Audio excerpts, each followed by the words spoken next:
Eu sou filho de uma família muito humilde. Meu pai era garçom, minha mãe uma modesta funcionária. Eles se casaram muito jovens.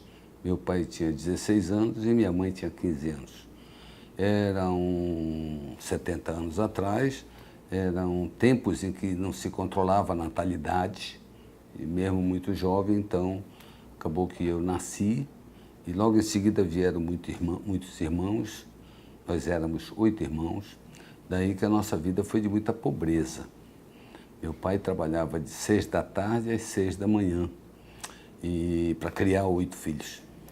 Mas ele tinha uma característica, ele e minha mãe tinham uma característica extraordinária de terem uma formação doméstica muito forte. E eles transmitiam uma educação doméstica muito forte para os seus filhos. Nós fomos criados num ambiente de respeito, num ambiente onde se privilegiava a ética, a moral, num ambiente onde meu pai dizia que para se vencer na vida a gente tinha que estudar muito, nós tínhamos que trabalhar muito e nós tínhamos que tratar bem as pessoas que nos cercavam.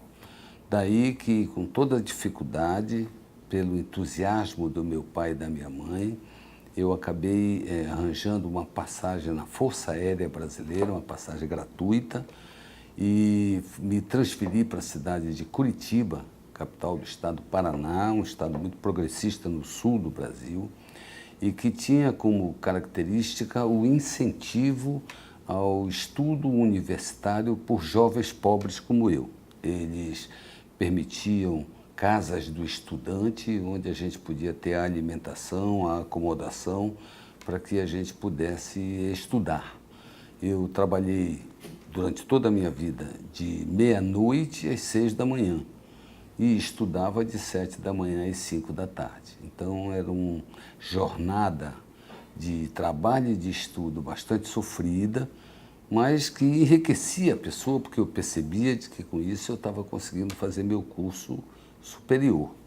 Eu me formei em engenharia química na cidade do Paraná e voltei para Manaus na época que estava se formando o Polo Industrial de Manaus, hoje o grande alavancador da economia da nossa cidade. Nós temos hoje cerca de 550 empresas instaladas em Manaus, faturando algo como 60 bilhões de dólares, e isso faz com que esse polo seja o polo mais alavancador do nosso progresso. Eu então cheguei em Manaus, quando esse polo estava começando as suas atividades, ingressei nesse polo em uma situação bastante propícia, porque quando esse polo começou em 1969, ele precisava de engenheiros.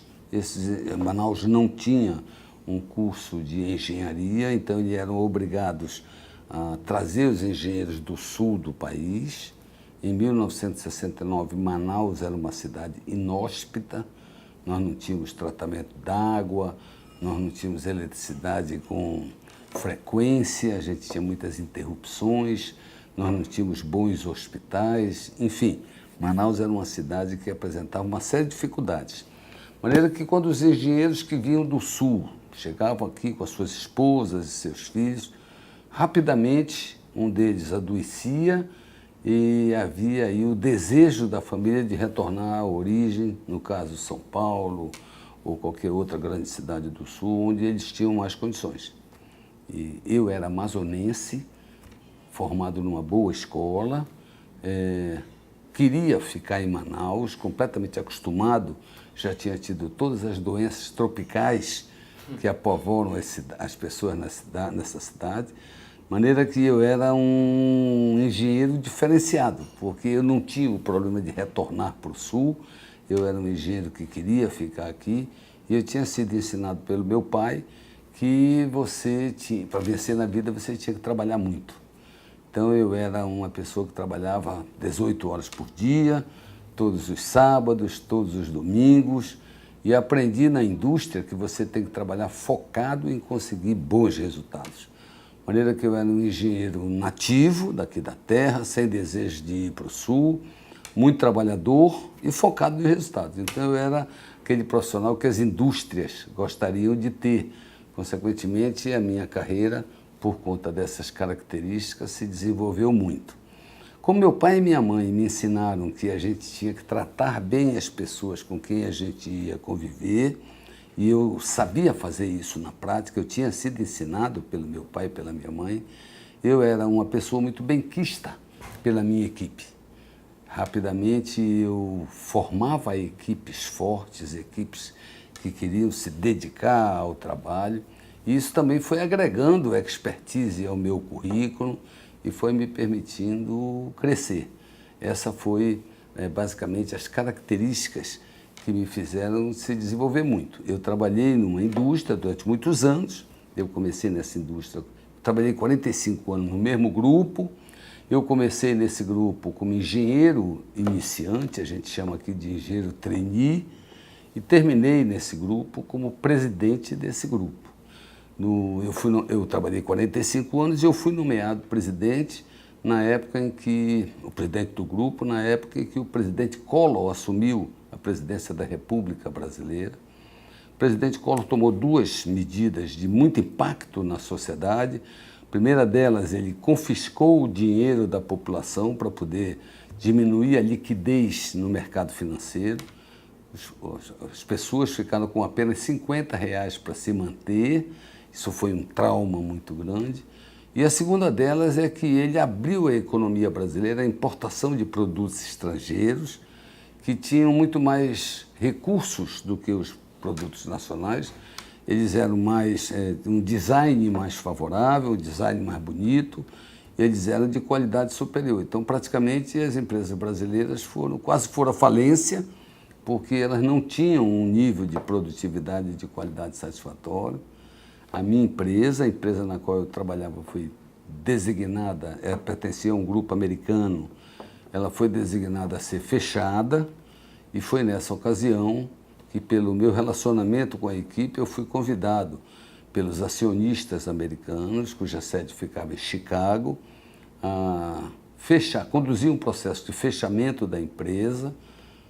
Nessa ocasião, fui nomeado presidente da empresa e meus patrões diziam assim: você está sendo nomeado presidente, não porque você tenha méritos ou porque você esteja preparado, mas porque você tem um ótimo relacionamento com a sua equipe e você vai saber fazer esse fechamento com o mínimo de dor possível. Mas é muito difícil você fechar uma organização com 1.450 colaboradores com o mínimo de dor possível, porque na hora que você fecha uma organização, você está eliminando empregos e as pessoas vão para uma rota da miséria. Ao invés de fechar a organização, conseguir motivar a equipe para que a gente pudesse lutar e transformar a nossa empresa de tal sorte que a gente saísse da dificuldade de produtividade e qualidade e se tornasse uma empresa competitiva. Nós mudamos completamente a empresa e em 13 anos, eu fui nomeado em 1993, em 2006 essa empresa que ia fechar, ela se transformou completamente com um sistema educacional que foi colocado em prática. Nós implantamos escolas dentro da empresa e as pessoas passaram a estudar. Elas não tinham escolaridade suficiente, elas então estudaram, chegaram até a high school, formaram-se na high school, depois foram para a universidade e com essa absorção de conhecimento elas transformaram completamente a empresa. A empresa se transformou numa organização de produtividade, qualidade, de bons resultados. Ela investiu nas pessoas e depois de 13 anos ela foi escolhida a melhor empresa para se trabalhar no Brasil. Ela é a empresa mais famosa daqui da cidade de Manaus, do estado do Amazonas, por conta desse trabalho revolucionário que foi feito através de um processo de acreditar nas pessoas. As pessoas fizeram a grande revolução. Então, o que mais me marcou na liderança foi acreditar nas pessoas. As pessoas, quando elas estão motivadas e você as capacita, elas conseguem sempre os melhores resultados. Daí eu digo sempre que pessoas felizes conseguem sempre os melhores resultados.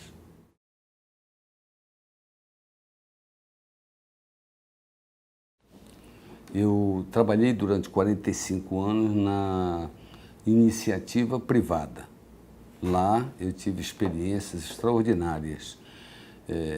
Os nossos concorrentes eram empresas chinesas e empresas coreanas. Isso significa que eram empresas que tinham um processo de crescimento contínuo. De maneira que para você sobreviver num ambiente desse, você precisa criar uma equipe que tenha um gosto muito grande pelo trabalho, pela inovação e pelos bons resultados. Daí que, ao me aposentar, depois de 45 anos de trabalho, eu decidi, por ser amazonense, nascido e criado em Manaus, ser casado com um amazonense, ter 3 filhos amazonenses, ter 8 netos amazonenses, eu estou absolutamente radicado nessa cidade. Então eu decidi, ao invés de eu me aposentar e ir para momentos de lazer, eu decidi oferecer a minha contribuição à cidade, trazendo para o serviço público aquilo que não é comum, um modelo de gestão empresarial focado em resultados, que no caso da Secretaria de Finanças que eu dirijo, tem que ser o aumento da arrecadação, a redução dos gastos e os investimentos naquilo que promove a qualidade de vida da população.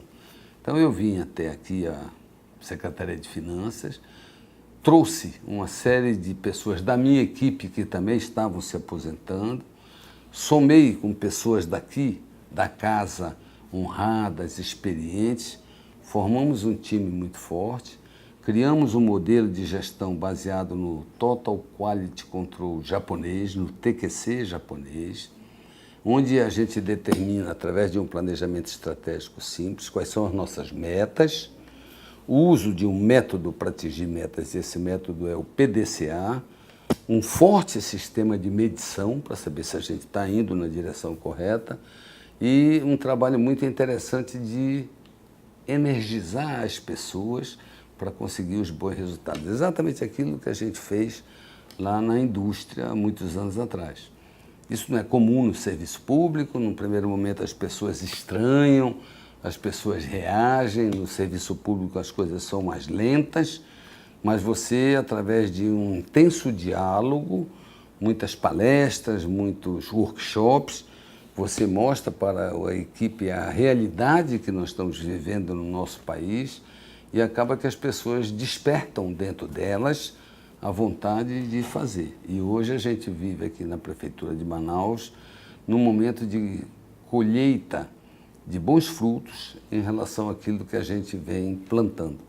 A minha intenção é poder mostrar à sociedade que no serviço público, quando você trabalha sério, de uma maneira honrada, buscando em tudo a eficiência e a modernidade, é possível se conseguir bons resultados. Não é comum, mas é possível.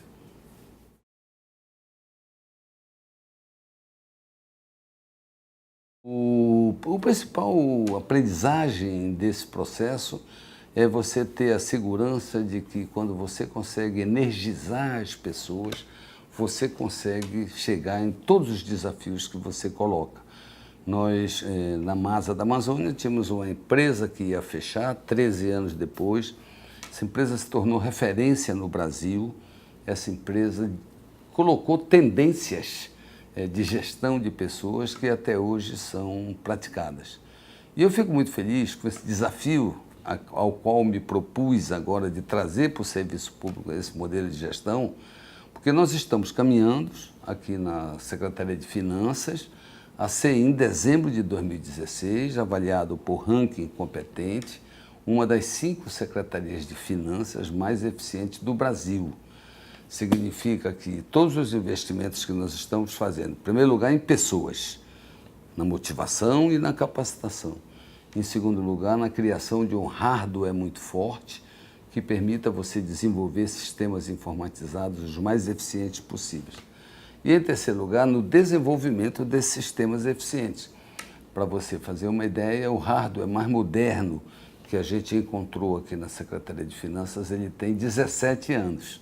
E a informática, tudo aquilo que tem 5 anos, já é considerado obsoleto. Consequentemente, a gente estava verdadeiramente na idade da pedra e agora a gente está caminhando celeremente para, em dezembro desse ano, ser uma das 5 secretarias de finanças mais eficientes, mais modernas do Brasil.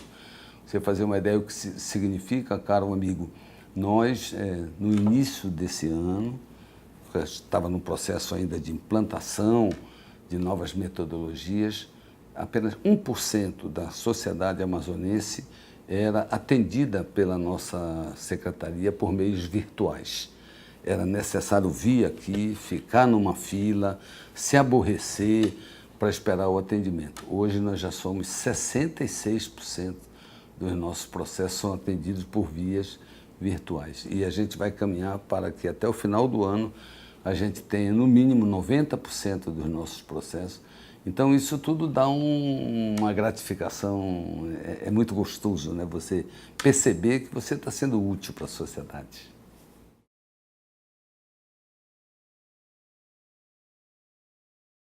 Manaus, ela fica situada no coração da floresta amazônica, que hoje no mundo árido que nós vivemos tem uma importância, um significado muito grande para o futuro da humanidade.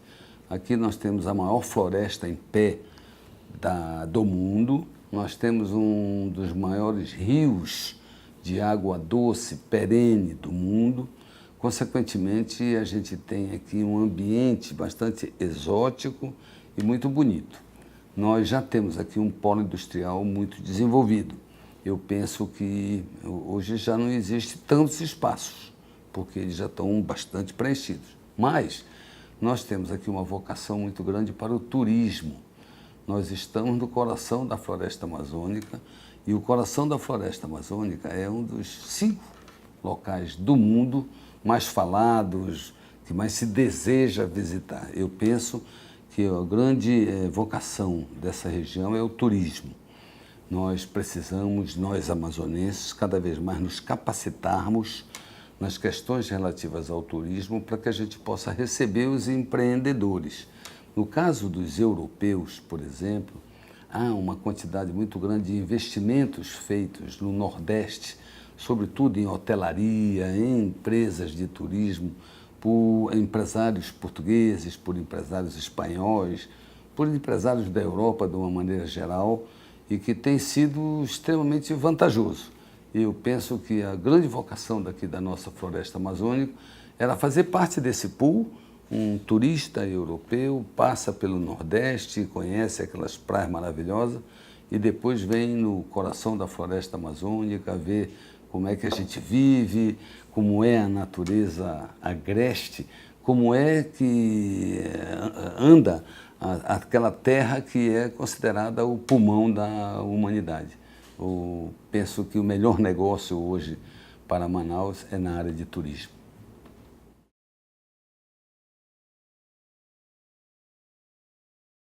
O Brasil hoje é um país que vive imensas dificuldades. Nós, efetivamente, não tivemos a capacidade de plantar as estratégias corretas e hoje nós sofremos. O povo brasileiro, por uma economia que se encontra deficitária, decadente, nós sofremos muito. A gente tem hoje a economia, o PIB em retração, a gente tem a quantidade de empregos em falta aumentando muito. Nós temos aí, o povo brasileiro tem aí um grande desafio de mudar, procurando escolher os caminhos corretos. Eu penso de que o maior problema que a gente tem no nosso país é exatamente a falta de experiência em gestão. Nós somos dirigidos por pessoas que não têm a habilidade de fazer a gestão correta, consequentemente, a gente não acerta os caminhos. Mas, a despeito de todas essas dificuldades, o Brasil é um país muito rico, muito pródigo em recursos naturais. O Brasil é um país muito pródigo em evitar acidentes naturais do tipo enchentes, terremotos e coisas dessa natureza. O Brasil tem um grande mercado consumidor, são mais de 200 milhões de consumidores, de maneira que temos a responsabilidade de trabalhar muito para fazer essas mudanças.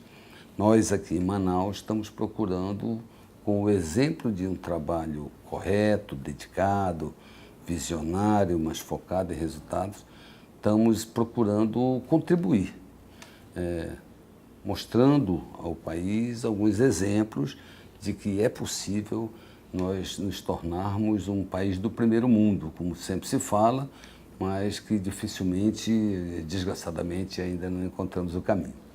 Não tenho dúvida nenhuma que o povo brasileiro vai saber reagir, tem que saber reagir para que a gente encontre o melhor caminho.